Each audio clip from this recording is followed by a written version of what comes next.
Hi everyone, welcome to the YouTube channel. In this video, we will see how to set up a backup in Windows 11.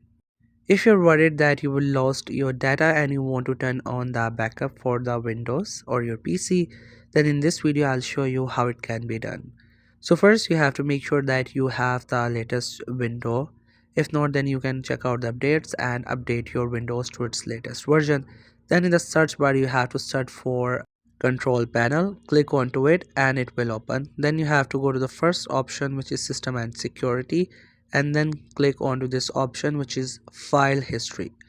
Simply find that option and click onto it and it will open. Then you have to click on system image backup, and after that you have to click on create a system image. This option is on the left.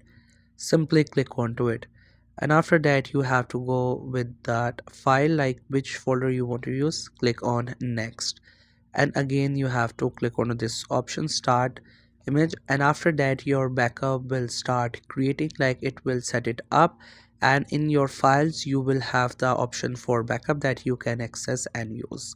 Now if you want to make it on the iCloud, for that you have to go to OneDrive. Make sure you use one of the account and sign in. It will just take a while in the sign in. Once the sign in complete, then you will be able to have your backup online. The previous one was for your PC, like locally. This one is for your online.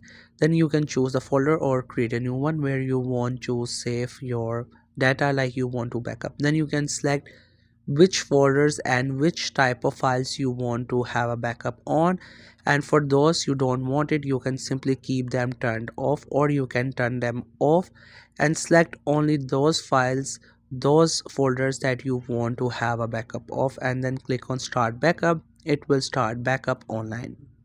I hope you find this video helpful and informative. Make sure to subscribe to the YouTube channel for more informative videos and updates. You can leave a like, comment. If you have any queries, feel free to ask. Thanks so much for watching the video.